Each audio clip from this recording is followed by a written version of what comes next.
Hello, today I'm going to be talking to you about the advantages of Adobe's Creative Cloud offer for students and teachers, as well as some alternatives to Adobe software. So for anyone who likes creative software, so photo editing, graphic design, video editing, advanced website publishing, Adobe does have a lot of the apps necessary to do that as part of their Creative Cloud. However, unfortunately, they have recently changed their model from one-time purchases of the apps to monthly subscriptions. Their typical monthly subscription is $50 a month for all their apps, but to students and teachers they advertise a $20 a month, which is a 60% off discount. And that would be if you went to Creativity and Design and went down to Creative Cloud plans, students and teachers on the Adobe website. It shows that they dock down their price to $19 or $20 a month. The one thing here that has bummed me out about Adobe though is this price is not entirely truthful. This is only truthful for the first year. When you dig on their website and you scroll all the way down to see terms and you click on this link and they show you your actual terms and subscriptions, it says that you get the reduced price of $239.88 a year, which is at $19.99 a month, for the first year from Adobe Store. And then at the end of your offer term, your subscription will automatically be billed at the then standard subscription rate, which is now $359.99 a year. So they up your monthly price by $10, which is still a discount from their traditional price, but it is still more expensive and they do not make that super clear on their website. And so while you get all of their apps for this price, I do not necessarily consider this a great deal unless there is a specific app you want. For Adobe, what I'd say is that if you are really into Photoshop and you are bent on getting Photoshop, I would go to the photography plan, which gives you Photoshop and Lightroom for only $10 a month. Otherwise, I would recommend looking at other applications as alternatives to Adobe because there are many great alternatives that are at a much more reasonable price.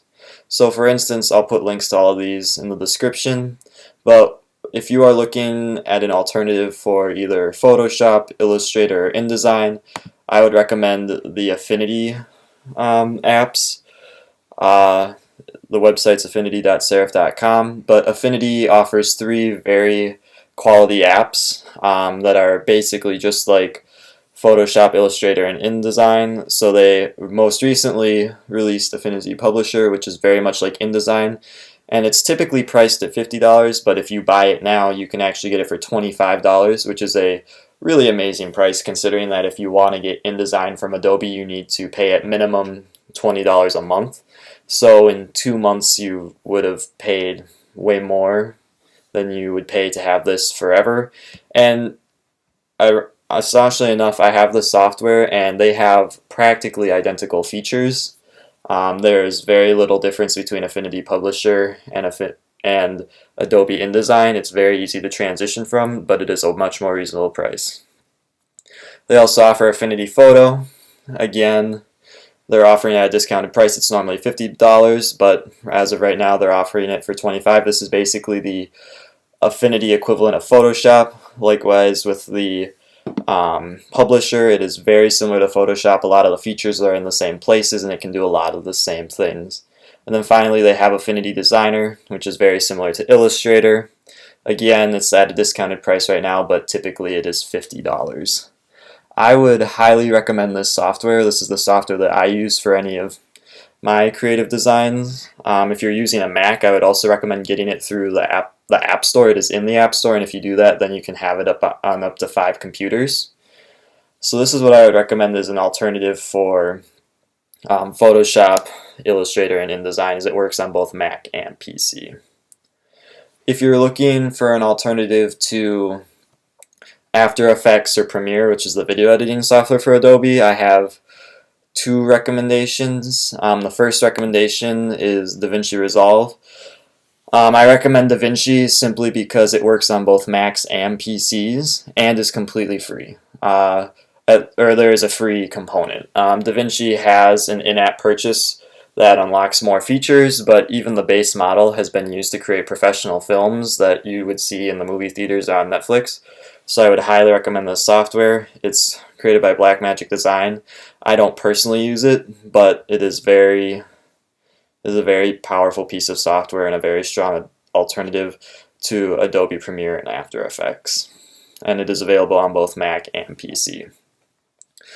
The final alternative that I have is that if you are a Mac user, Apple has their own series of Pro apps that you can get. They have Final Cut, Motion, and Compressor, which are all video related, which would basically be Premiere, After Effects, and the Codec app from Adobe. Then they also offer Logic and MainStage, which are sound and concert-based apps, which would be replacing, I'm blanking on the name, I think it's Adobe Muse maybe, or Adobe Audition is their sound, or their music-based pro app. But if you have an education email, which if you go to Washburn or you plan on going to a college, you will have a education email, Apple will actually sell you all 5 of those apps for just $200.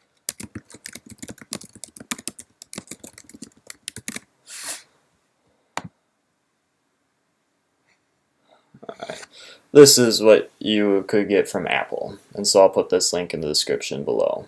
You can get all of their apps for just $200. Given that Final Cut and Logic are $500 combined on their own, this is a very good price, and it's a strong alternative to Adobe. Actually, Final Cut, Logic, all these run better on Macs than Adobe software, since Apple actually builds the software and knows how to run them. The last thing is that I know many people use Adobe Reader for PDFs. You can't get Acrobat for free because that's part of their Creative Cloud. However, they try to make this very hard to find, but it does still exist. You can get a free Adobe Acrobat Reader DC, and this will actually allow you to read PDFs. It will allow you to mark up fillable forms. You can't create fillable forms, but you can at least type responses into fillable forms and so forth. And so to download this, I'll put the link in the description as well, but you can go to get.adobe.com/reader. Again, they try to trick you into getting the Acrobat Pro if you can by saying download Acrobat Pro trial.